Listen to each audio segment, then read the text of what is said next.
Yeah, he wasn't. Papa Joe wasn't Angel though. No, he was dating Angel. Oh yeah. No, that was right. Sorry, I misheard you.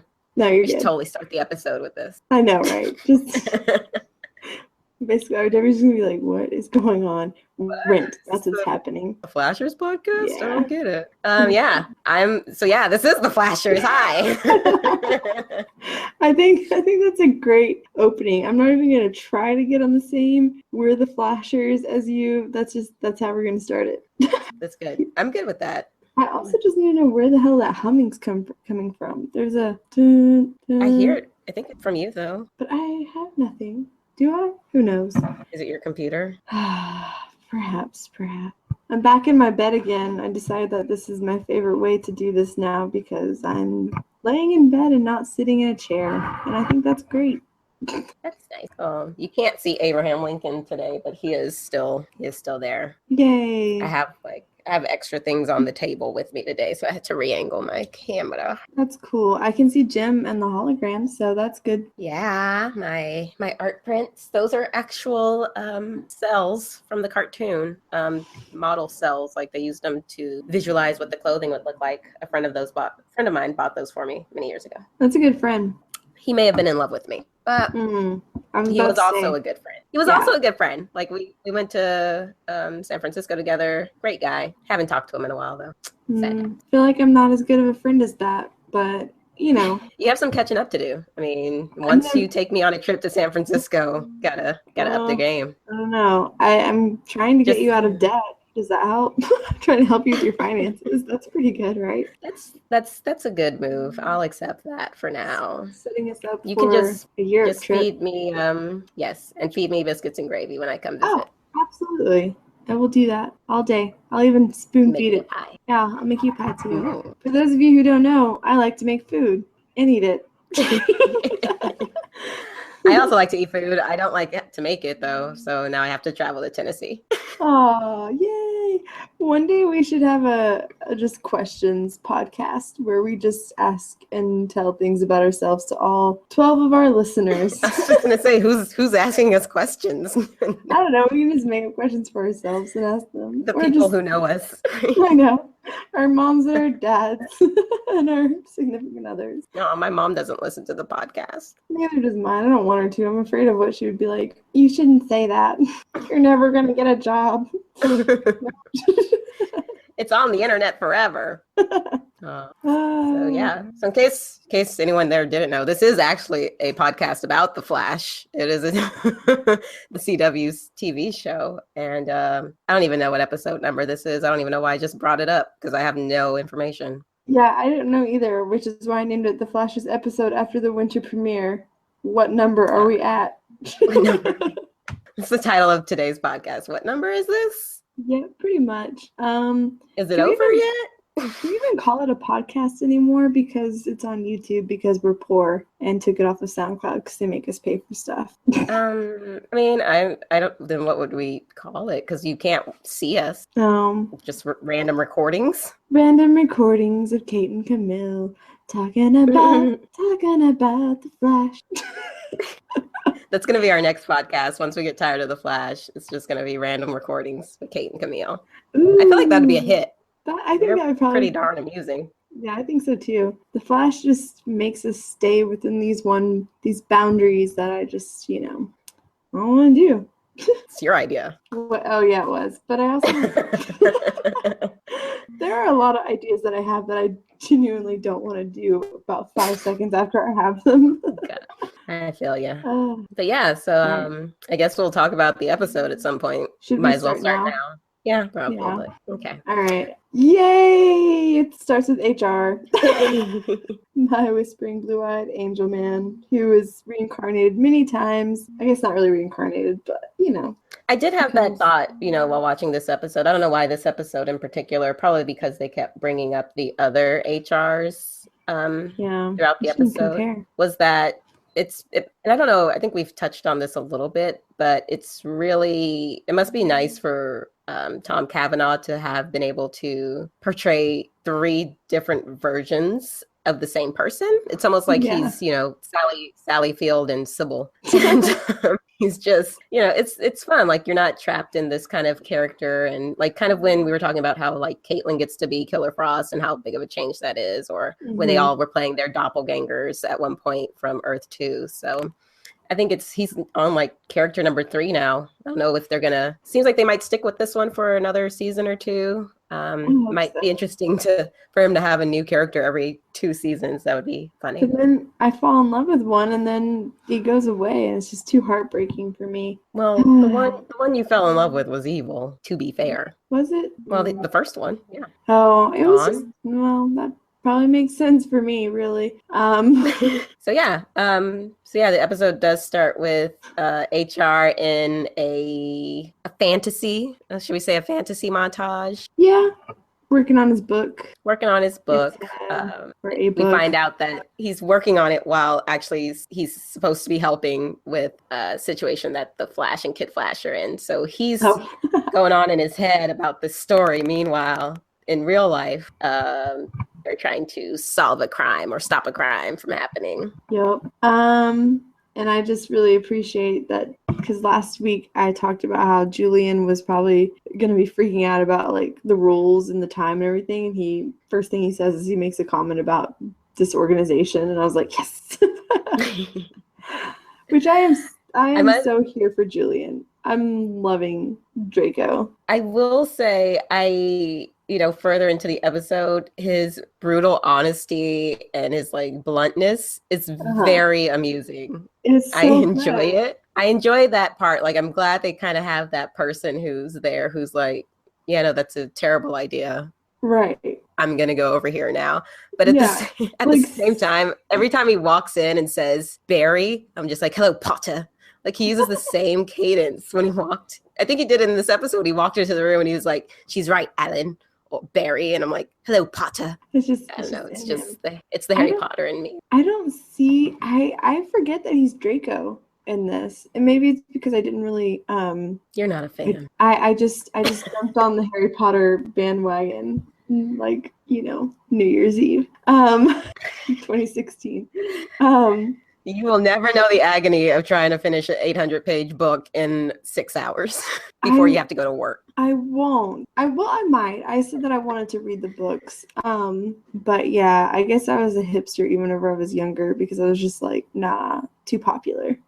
Can't do it. I'm serious. I was like, no, I don't want to. It's too popular. Harry Potter was too mainstream. It was. Too mainstream for you. I guess. You fool. I know. Had you read it, you probably would have been more prepared for our fascist regime that's currently taking place in America.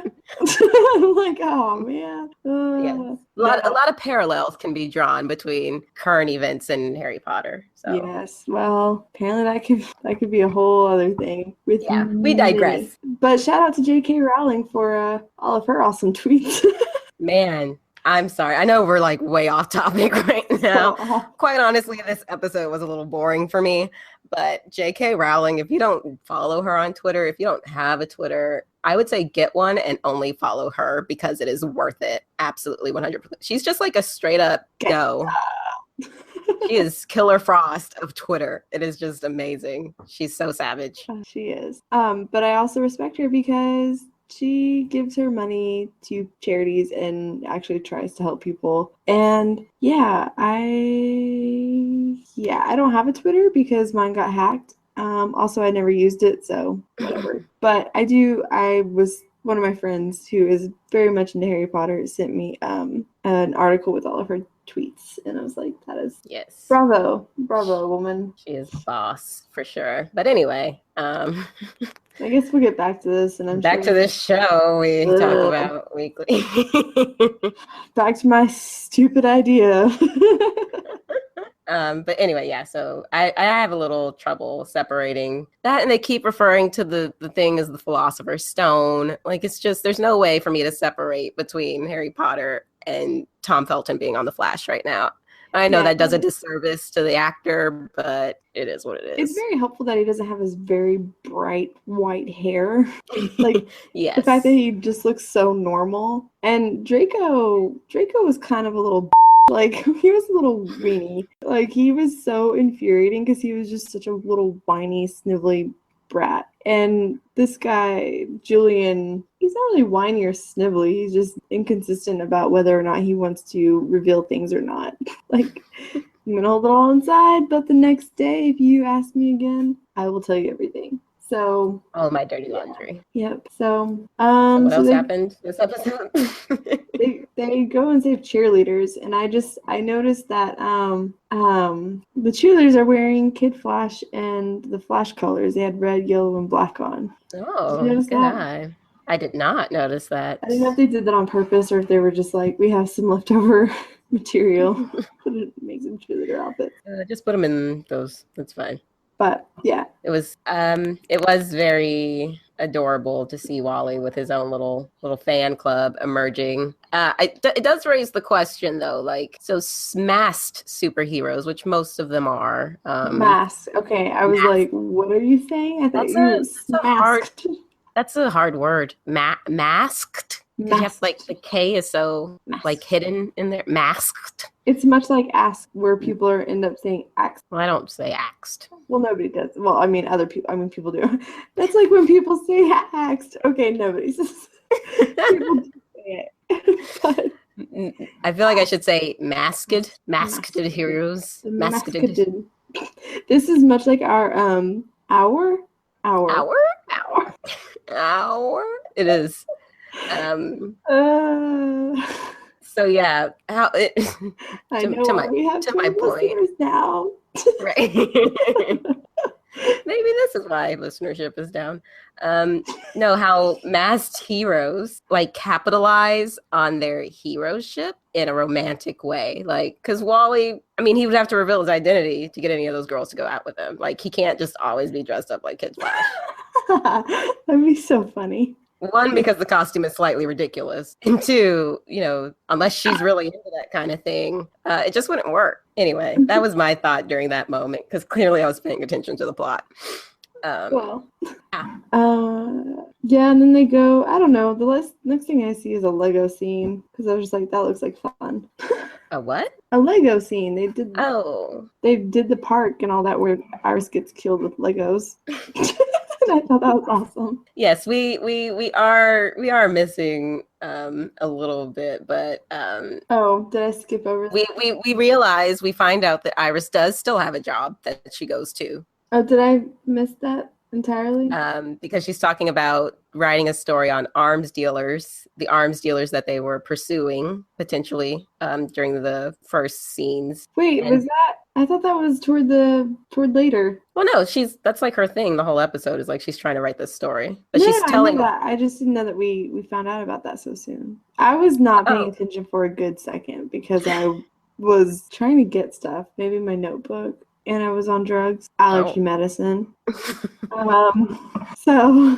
No, yes. She mentions to Barry, writing the story, and he's like, I wish you wouldn't. It's too dangerous, blah, blah, blah, blah. And I'm like, Barry, she has her PhD in journalism. You can't let that kind of thing go to waste. You can't. Way of her dream. You literally cannot let those things go to waste because her debt collectors will find her. So she has to work. She has to pay that off. To pay back her student loans because she went for her doctorates, and that's no small thing. But yeah, to your point, Legos. So they're trying to figure out a way to save Iris, and Cisco and the team have built a model to try to figure out the best possible plan of action. And I found it very odd that a high-tech laboratory and they don't have a 3D to have done this with. Like, they use Legos. Like, I get it. It's Cisco. Like, it makes sense that Cisco would have Lego sets sitting around. But the Iris, the little Lego Iris, apparently someone has, like, the girl version of the Lego sets that's, like, Lego Friends. Because it was, like, a female Lego doll that looks like the ones they have on those girl-marketed play sets. Yeah. Which is a whole other issue. Yeah. I always have to, like, because I get very obnoxious about gender stuff, and I'm like, I need to tone it back if I want to make friends, because most people don't think like this, nor have most people studied gender communication, so I have to. These things matter. Yeah, but sometimes I just have to let certain things go because I'm like, there's no reason for me to even try. But Yes, he probably keeps his Legos along with his domino set that he had on hand last episode. Just right there to use in the lab whenever. I mean, really, like, I'm sure they're not, like, busy all the time, so maybe they just have, like, games lying around. Why not? Who's gonna fire them? Gladys? Nope. Gladys? No. Barry? She's too busy. Nope. She's got other stuff to do. Yeah, she's got administrative work. Yeah, so we see Jitters again at some point. Could not tell you what happened because again I was doing something. Oh my goodness. But I saw Jitters and I was like, Jitters! Yay, sets! Well, first you see HR mention going to CC Jitters for coffee, which, establishes that I think we were a little questioning whether or not it existed anymore in this new timeline. But it does still exist. And what we see is what we find out to be the bounty hunter from Earth 19, Gypsy. She's on the trail of HR, and apparently she can smell him, I guess, because she shows up at Jitters and she has tracked him down because he has used a quarter for a tip in the tip jar. It was really weird how she somehow knew how to track him to Jitters. I mean, they explain he's uploading parts of his book, but I mean, he would do that from the lab, not necessarily from the cafe. And then why have her go around sniffing change to make sure he's there or that he's been there? It was a weird little exchange. But what really upset me about that scene was when the cops come in and they have their guns drawn on her. And one of them says, "How did you get in here?" I'm like, it's a glass door, sir. She clearly broke it. Do you not see the glass? You're stepping on it. I don't understand your question. This is why they need the flash. Yeah. The incompetence of the local police force. You see Gypsy, and she clearly has vibe-like powers. So she's another viber, which is interesting. And hers seem to be very, very advanced. Yeah. She has super vibe powers. Yes. I was not pleased with her because she shot HR. And I was just like, this chick. I said something else, but I'm going to try not to say any bad words again. Just shot my man, and I was very upset, but I realized that he wasn't dead. So, but I still wasn't happy. Yeah, she shows up in the lab while they're trying to, I don't know what they were trying to do in the lab at that point. I don't know, probably something with Iris, always. I don't think it was Iris related this time, but anyway, HR, Caitlin, and Cisco are in the lab, and Gypsy portals into the lab, and they're reviewing video footage from, I don't know, they're doing something crime related, investigative. We've really declined on our specificity in detail here. I feel like we need to get back on track. So they're reviewing some crime video. HR is like, "Oh, that picture of her is really clear." And it turns out she's outside. And then she portals her way into the lab exactly to where they are and shoots them with some sort of stun gun, prompting Cisco to then fire his powers at her. And I do enjoy how he was able to detain her while flirting. Yeah. You don't like her, so. Yeah. People are going to be like, our two listeners are going to be like, wow, she hates women. She hates a lot of girls. I don't. I didn't dislike her. I just, as we kind of discussed before we started recording, was that I just would like Cisco to have an actual, if they're going to give him a love interest, give him a love interest that's going to stick around and be a good fit or match for him. And because they've already done the bad girl thing with Cisco. So I'm like, can we do something else with him? But this one has so much more potential because she's not a bad guy. Right. No. She's doing her job. She's a bounty hunter because HR, you find out, has broken the laws of Earth 19 by I really want to know what they are because I was I really want to know what laws he broke. I want to know what he did because I was getting a shady vibe from him at the end. Shady vibe. They explained what he did. Oh, they did?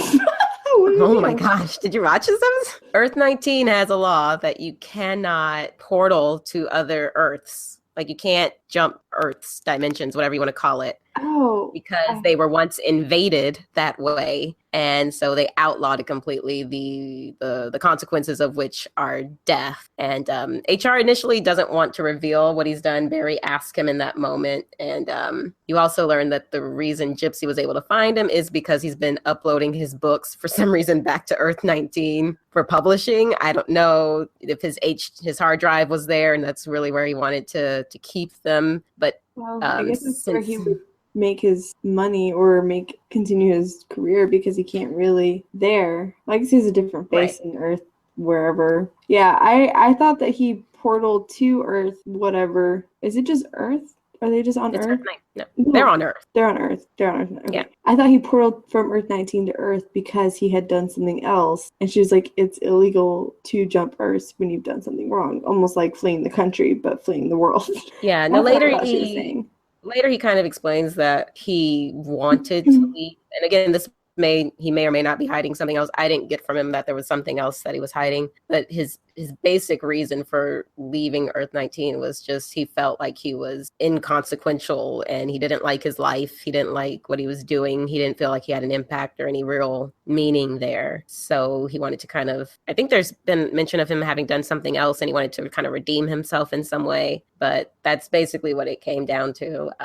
But it was, I have to say, there was a really funny moment where, after they learn that HR was tracked by sending bits of his book back, they learn that he's made himself the star of all the books, but has written about all of them. Like, he's basically telling the story of their adventures, but making himself the hero. Yeah. And someone was like, well, why wouldn't you make Barry the protagonist? And the look on his face was like, ugh, what? And I was like, yeah, Barry's a horrible protagonist. We all know. Yeah. Clearly. I agree, HR. He would make a horrible protagonist to a book series because he always screws things up. Yeah. Well, okay. So now I know that what his crime was, because I thought his crime was untold. But it was me just not listening. No, he initially said no, he didn't want to tell, but then he later revealed to Cisco and Barry what he had done. And also, I believe Gypsy also reveals that, well, this is a crime and it's punishable by death. So, well, Gypsy, you need to chill, girlfriend. She's just doing her job. She's a lady out there. I know, but trying to vibe a living. Like, the way she was acting, I was really thought that he did something purely evil, and he didn't this whole time. So now I dislike her even more. So I'm just like, I need to chill, bruh. But no, it wasn't that I did not like her. I just didn't want to see the same thing happen again. That has already happened with Cisco. Give him something new, kind of a deal. But I see her use as far as pushing him to use his powers and to kind of tap into that a little more and see more of the vibe side of him come out, because as I've said before, Vibe is one of the most powerful heroes or characters in the DC universe. So that was good as far as that. Yeah, it's this is another one of those kind of setup episodes. There's nothing too integral to the plot that happens here. It's kind of like what you said. It's a way for Cisco to start developing his powers. It's a way to learn a little something about HR. It's not a filler episode necessarily. It's just kind of one of those episodes that's more towards just progressing towards. I think a lot of the episodes we're going to see now are just progressing towards the finale moments. Yes. And setting up a lot of the story for that. I'm excited about the music episode. I wasn't at first, but now I am. So when is that? Is that next week's episode? No, that's going to be in March. Okay. Yeah. Which seems like a really long time, but I think it's toward the end of March. But it's one of those, I don't know if Arrow's doing it, but I know that Supergirl is kicking it off, and then it'll be The Flash, which Supergirl was on Glee. I don't remember her real name, but I do know that she had Melissa Benoit. Yes, but I do know she had one of the best women's march posters that there was out there. And Grant was on Glee. I don't know if he was on there for very long, but he was. And then the person playing the music miser, is it Miser or Meister? Miser? Depends, I guess. There's Meister and then there is Miser. Misers are usually old. It's probably Meister. Yeah, Meister. I think, yeah. Music Meister is Darren Criss, who was also on Glee. So, yes. And then I learned that Rachel Bloom of Crazy Ex-Girlfriend, who I think is just hilarious and so funny. Do you watch Crazy Ex-Girlfriend? Was that a no? No. That was a no. You should. And you're doing something wrong with your life. And after this, I need you to look up Triceratops Ballet, I think, is one of the clips.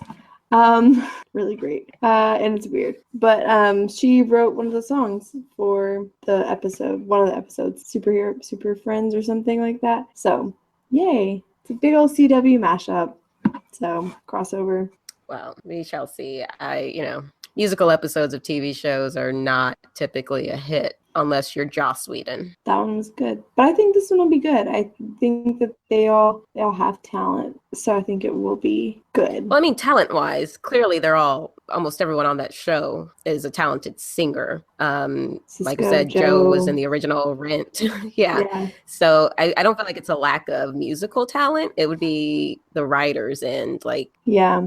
Because on the Buffy episode, I mean, Sarah Michelle Gellar, not a great singer, but Joss Whedon and his brother and his brother's, I think it was his girlfriend or wife at the time, who also wrote for the musical episode. I mean, his team was amazing as far as the writing. Yeah, he didn't have as strong of singers, though. The only two that could sing were Spike and he was in a band though, right? Like, couldn't he sing? He's not bad, but Anthony Stewart Head. Yeah, he's Anthony Stewart Head's a Broadway actor, I believe. So he had some musical training. And then the girl who played Tara, Willow's girlfriend, she was pretty good as well. The rest of them were just okay. Well, I remember reading about, and we're so digressing again, what is her name? Allison Hannigan was like, yeah, I really was not cool with that one because I can't sing and I don't like singing and I can't sing, but I had to do it and I wasn't good. So yeah, that'd be how I would feel if somebody made me do that. But yeah, so I mean, well, I'll wait and see for the episode. I haven't seen any clips from it or any promos for it because I don't watch any of those things. So it should be a surprise either way. Yay. Pleasantly or unpleasantly. But back to this TV show. Yeah. We see. Go ahead. I'm still thinking about donuts. I'm hungry apparently. Anyway, something about Iris. That's what I have. Yes, Iris and Wally is training, and Iris comes in and asks him. She asks him to help with getting information about this arms dealer that she still wants to write about. And Wally kind of tries to put her off of it because everyone's telling her, no, don't do it. And my issue with Iris was she's like, well, I don't die until 4 months from now. So what's the danger? I'm like, that doesn't mean you can't die tomorrow. Like, what? Like, if you get hit by a bus tomorrow, you could die.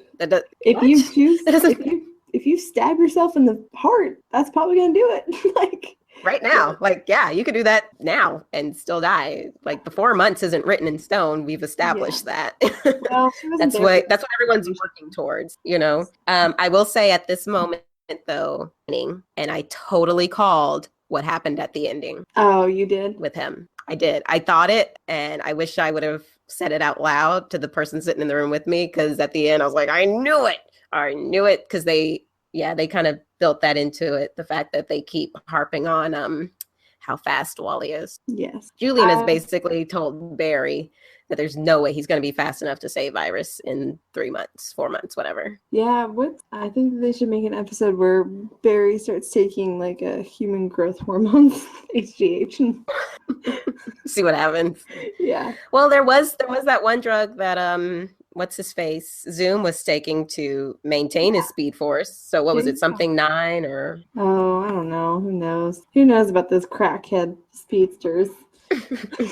A bunch of crazy people. But it was nice. I am heavily convinced that of our 12 listeners, 1 or 2 are from the CW. I am so convinced of this. This is my own personal conspiracy theory. I believe it, every ounce of my being, that they have like a team of people on the Flash, and they are looking for people who are talking and discussing Flash stuff, and they were like, you know what?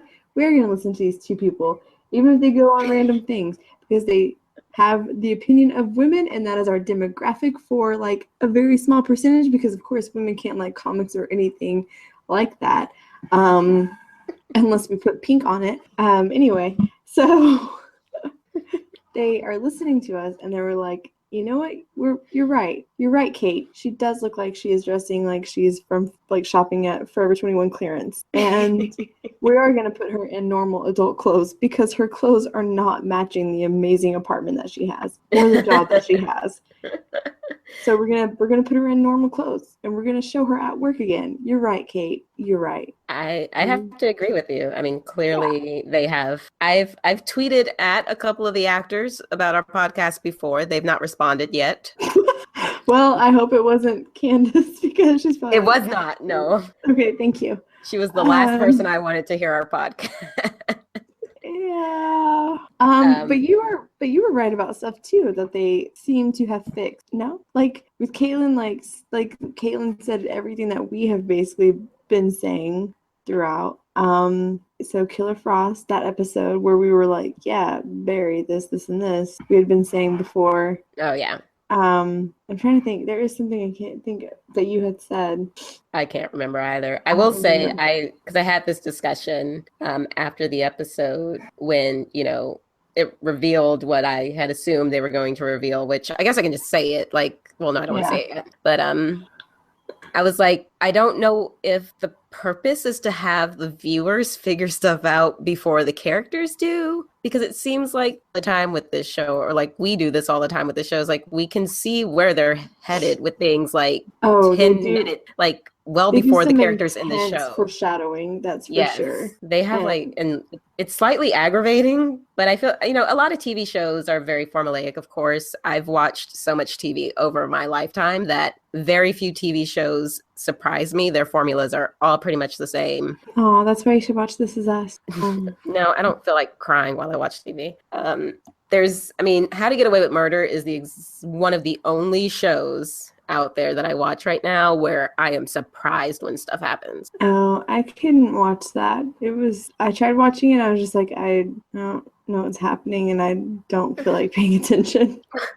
Like one of the best shows ever. But anyway, it's something like with this show that's slightly aggravating. It's because I feel like it's so predictable. Like, well, of course that's what they were gonna do. Like, I don't. Do you feel like that with Orphan Black or Game of Thrones? Well, I mean, probably not. Like I said, there's a few shows that can still surprise me. I think some things with Game of Thrones are definitely predictable. I've not read the books. Right. So, you know, I don't have the same kind, and they throw random stuff in there anyway, even if you are a book reader, they change things. But Orphan Black, I feel like there's a couple things that are surprising. That one's probably surprises me a little bit more than other shows. I'm gonna miss that show. Where is it going? I think this is the last season coming up. Oh, that's sad. I know. So much digression. Yeah. Sorry, Devin. Sorry. Sorry, listeners who came here for Flash Talk. Yeah. So anyway, at some point, are you done talking about Iris's? Did you have something positive to say about her yet? Well, she's just like a normal person, and she's at work, and it's nice to see her. Oh. I have other nice things that I'll touch on. Okay. But yeah, it's good. She's less irritating as being fully clothed and just dressing for her character what would make sense, and just seeing her do something other than be Barry's crutch. So she's less irritating. And Cisco, I'm still a little bitter toward him from last episode when he was being mean to HR for no reason. But it's nice to see him nice again, and funny. But I'm just like, you do realize that HR didn't kill your brother. Basically, Barry did. So I'm gonna need you to chill. Okay. Well, we kind of see him come through that in this episode because HR does call him out at one point. So what happens is Gypsy is going to take HR. We learn that the sentence to HR's crime is death, and they have to decide whether they're going to let Gypsy take him or they're going to try to save him somehow. And one weird is that when HR is told to pack his things to go back to Earth 19, and he does so. I'm like, why would you pack anything if you're going to go die? Why bother? Why bother packing anything? But anyway, he packs. They go out to meet Gypsy, and you learn that he can be saved through trial by combat. And for some reason, Cisco steps up. He accepts the challenge to try to take on Gypsy to free Harrison Wells. And Harrison kind of calls him out on it. It's like, you don't even like me. Why did you even bother risking your life for me? And it was basically an excuse or an explanation of paying it forward. He felt like the other HRs, even though one was an asshole and the other one was evil. that they had each instilled something in him and given him something. So he was going to pay it forward, return the favor. Make an investment in him, I think is what he said. That is what he said. So we might it's see amazing. HR. That's what I remember, but have no idea why HR is. Yeah. Major plot points, not so much. Random quotes, yes. Yeah, pretty much. I'm still very much here for Julian and Caitlin. I want more. No. Nice dynamic. Oh my God, there's a bug. Ew. There's like a kill it. It's big. I'm gonna flick it because it's scaring me, but I'm afraid it's gonna fly at my face. I have it recording. So if it does. Yeah. I just flicked it across the room, so hopefully it's dead or dying. Sorry. Anyway. No, I mean, I like their dynamic. Like, you know, he's very brash and blunt, like I said before, and she's kind of like, you know what? Let's work on your person-to-person skills. Yeah. And it's just kind of they have a cute dynamic that way. I just don't see it being romantic. Like, it's just I don't know. It doesn't work for me at all. Works for me. Like, you don't want to see Cisco with another bad girl or a girl that's gonna leave him. Yeah. I mean, I feel like Tom Felton is at best a special guest star for now. His staying power is very questionable. And I feel like Caitlin just really needs a strong, steady influence in her life, not Julian, who's possibly has some emotional issues.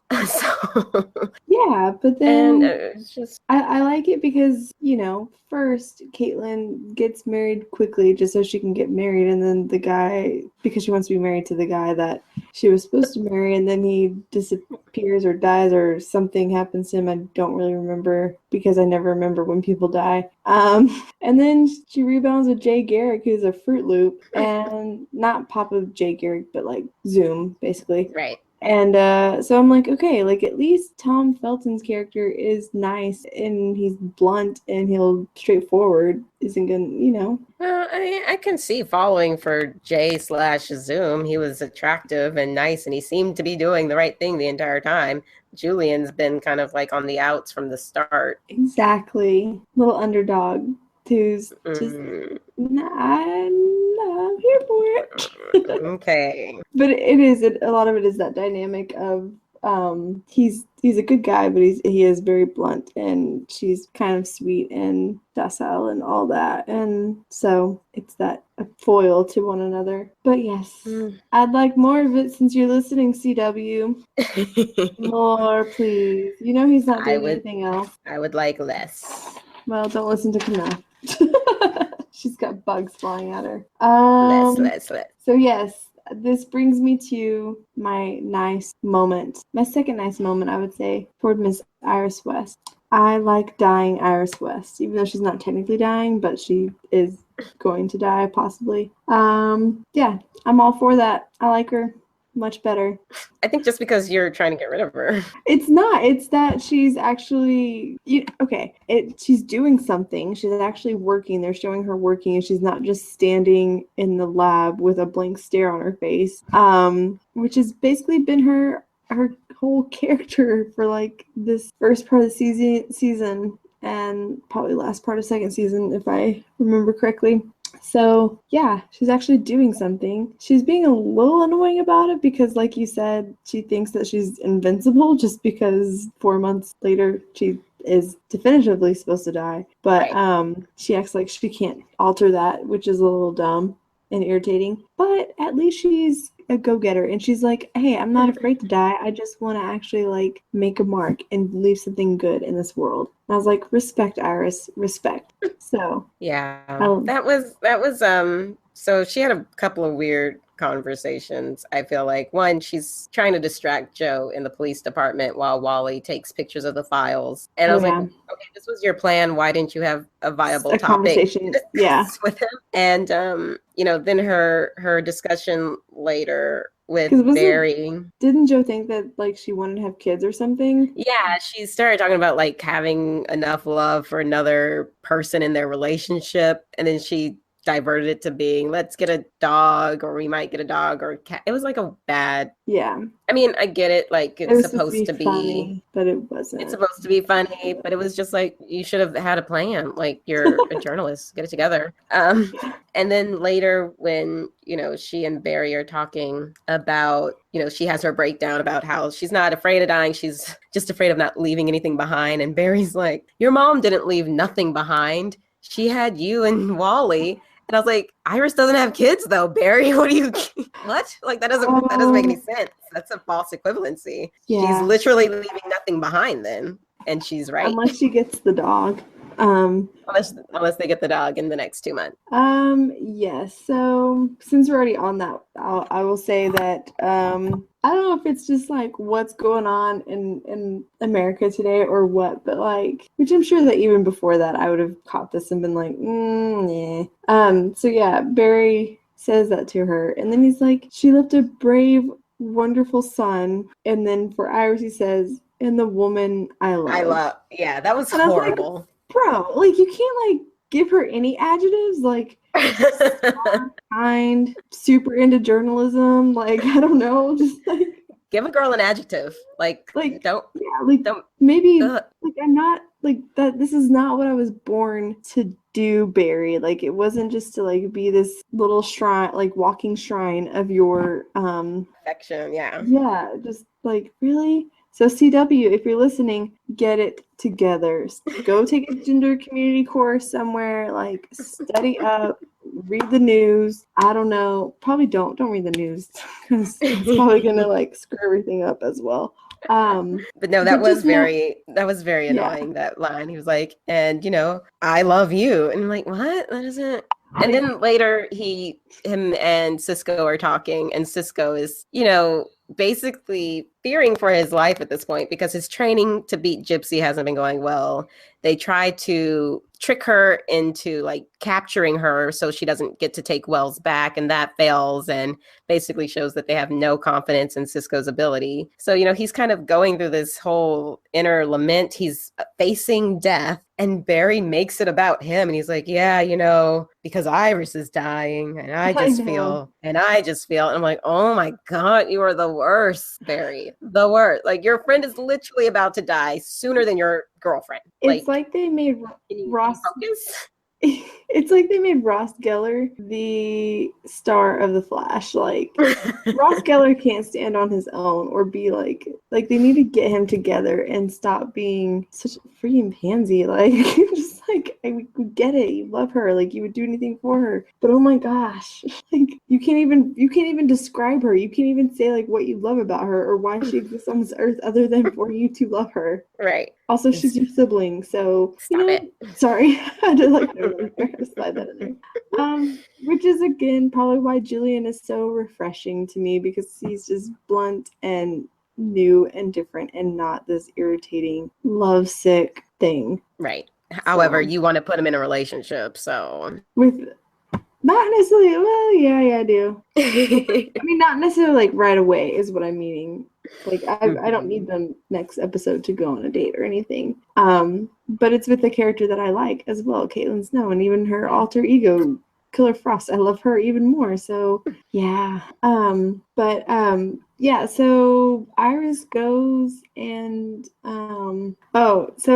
yeah, Iris is getting very, like, just a month's thing. She's getting a little out of hand, and goes and finds the arms dealer and like convinces Wally to be the brother-sister fighting duo that they were in the other timeline.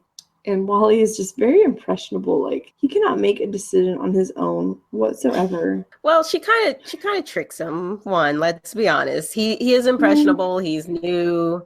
He's trying to learn the ropes.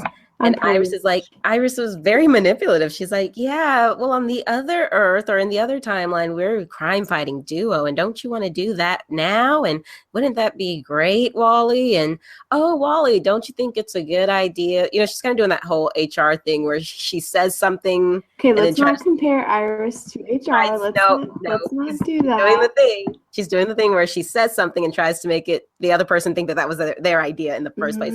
Shouldn't we check the perimeter or something like that? And he's like, oh, yeah. let me go check the perimeter. So she basically sends her one line of defense away so that she can face death in this like stupid act of defiance at a warehouse or grief or whatever. It was, and there was a lot of bad one-liners in this episode. Did you notice that? Considering that I barely paid attention. Probably not. Yeah.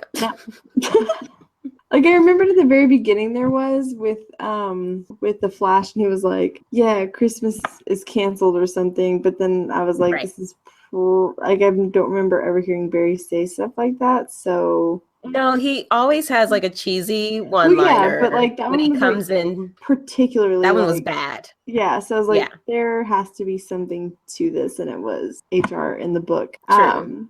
But I felt like they kept it up through the rest of the episode.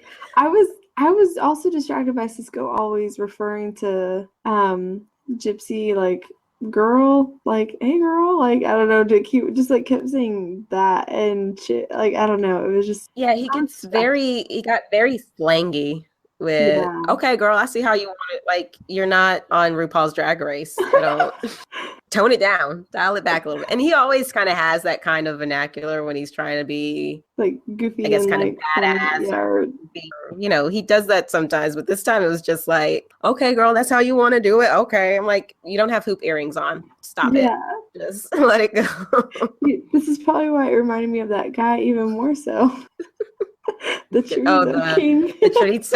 the chorizo king of Prince, San Antonio. I don't know. Crazy. No one knows what that story's about, but we'll have to talk about it some other time.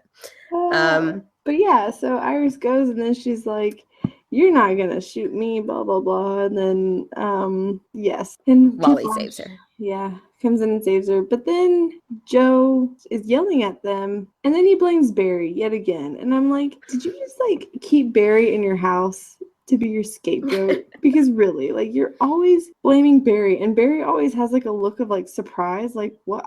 And I don't blame him for that. Like that's like the only thing I can't blame him for is Joe always getting mad at him for something. And I'm just like that his other children are doing, and I'm like, dude, like, and yet you're not gonna be mad that he's having sex with his sibling daughter or sister thing, like sibling daughters. Sorry, Joe's daughter, his sibling / girlfriend, whatever. That's yeah. I mean, I get to be honest, I mean, a lot of stuff is Barry's fault, though. So I can see why that would be your first go-to. Like, you're just so used to blaming Barry. It's like, it's almost automatic. You're like, something went wrong. Barry, darn it, Barry. Like, it's always, it's like if you have. Like, did I do it's that? Like it's like, and he does. It's like the people who have multiple children, but there's always that one troublemaker child. So anytime, you hear the glass in the other room break, you just shout their name automatically when really it was the other kid who did it. And they're like, it wasn't even me this time. Aww. That's the kind of scenario it is, I feel. So I don't necessarily blaming Barry. But if you're going to yell at the two kids and you know that it was them doing it, like, I don't know. Like, there are just some instances where I'm like, okay, come on. Like, can you not blame him for this? Like, I don't know. This is like the one thing he hasn't done wrong. Yeah, and then that's when Barry takes Iris to go tell her about how she was created for him to love and for nothing else. So gross. That would get really tiring, honestly. I'd be like, really? That's it? That's all you got? And it's frustrating because she just accepts that as like one of the most best romantic statements in the world. Yeah. And you're just like, wait, what? Like, if you really, like, I'm sure later that night she thought about that statement and was like, F you, Barry, what? I just thought about that. I just had time to collect my thoughts on what you said earlier, and that's some BS. And we're going to talk about this right now. Like, I hope that's what happened. And it's like midnight. Yeah, she just wakes up in the middle of the night from like a fever dream. Screw you, Barry. Screw you. I am not only here for you to love. You're an asshole. I can't wait to die in 4 months. You're not even going to be able to save me. You Ooh, it's aggressive. Yes. But yeah. Apparently, Barry got into a fight with me. Right. Anyway. I feel like that got personal there. It was a little intense. I do think that she's being crazy because she's like seriously convinced that he's not going to be able to do it. Because, I mean, as you pointed out, he did promise on his dead parents' graves. When you swear on the lives of your dead parents, probably shouldn't hold out a lot of hope. So I don't think she has any. Yeah, and so Cisco goes and has his duel with old girl, or no, old girl. With Hey Girl. With Hey Girl. With the Ryan Gosling meme. Well, before that, Julian actually points out how a weakness of her when she jumps through the portal.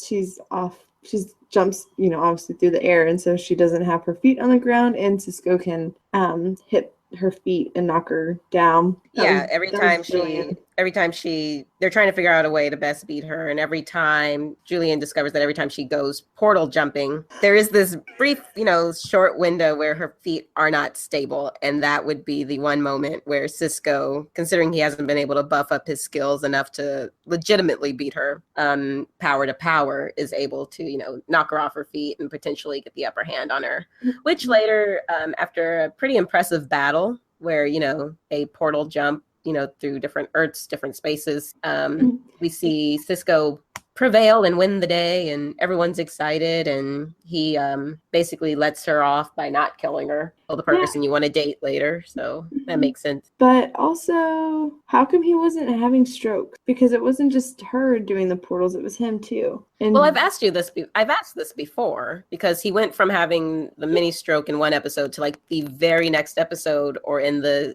episode where he takes Barry to see Supergirl, it doesn't happen. Oh, yeah. And I'm like, well, did he suddenly just get over it? And like, why is no one else making a big deal out of the fact that he has mini strokes, apparently? Wasn't it? I'm pretty sure it was that he couldn't do it within just like such close range, right? I don't know. Which doesn't make any sense, because it seems like that would be a lot easier. Anyway, so Cisco's not having strokes anymore, or he is, and he just takes migraine medicine, because I think that's what Caitlin prescribed. Whatever. And then HR stays, and that's that. I have like 3 Julian is great comments, but I don't know what in regard to. I know one was when he was like, oh, and I'm the one that needs to work on my interpersonal skills. The other one is probably when he's like, we won, and he's like, she's probably having an off day. Oh yeah, that one. And everybody looks, and they're like, he's like, what? She's clearly not on top of her game, because that's how Cisco won. Yeah, that's probably number 2, because that's the one I wrote down.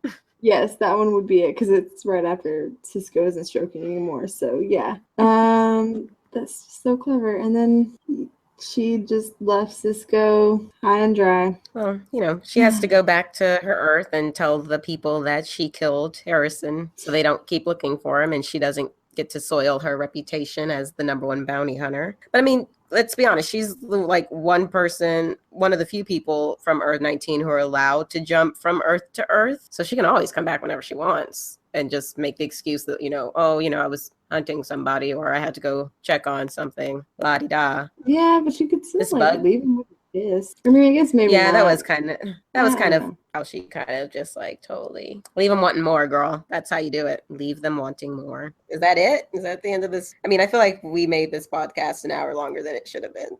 Probably. I feel like the end is whenever HR asks about why Cisco saved him, and that's whenever he tells him about the investments and the other HRs and all that, which is why I was like, I can't tell if HR is being shady or not. I'm so hesitant. I trust no one. I feel like he was being sincere. It does kind of, I know I said it, that we might get a new HR. It'd be funny if we got an HR every 2 years, but it does kind of set HR up to be part of the team in this manner for, I don't know. Unless he, dies or something. Maybe he sacrifices himself to save Iris. Oh, shut your mouth. Or to save Cisco. That's probably what's going to happen. He's going to sacrifice himself to save Cisco, thus paying Cisco back for saving his life. And I swear if this happens like this, I am just going to become a TV show writer, because clearly I can do the job. If it happens, I'm done. I am outie. I'm gone. But then you can get another HR. If he sacrifices himself for Iris, I'm going to be like, she just got okay. And it's only because she was dying and was like, maybe I should go back to work and do something. If she dies, she doesn't have to worry about her student loans, her PhD loans anymore. That's good. Unless Joe co-signed and then it's his fault. He probably did. He's a cop. He probably doesn't make a lot. Just saying. So yeah, that's it. I wish they would leave the episodes on more exciting notes so we could leave the episodes on exciting notes, but I don't. How many more episodes are there? 1 billion. They're going into break next week or sometime soon. Well, they just started back, so I don't know if they can go back on break with 2 episodes. Can you do that? I mean, I guess you can, but yeah, I mean, especially if you're ramping up for like special episodes and finale, you know. Meh. I don't know. If you say the musical episodes in March, we probably have another 2 episodes before they do a break and then bring back the new episodes leading into the finale. Indeed. Well, should we say bye now? Because I'm sure nobody wants to hear all that. We should definitely say bye. No one is probably listening anymore anyway. They probably left us a while ago. They probably did.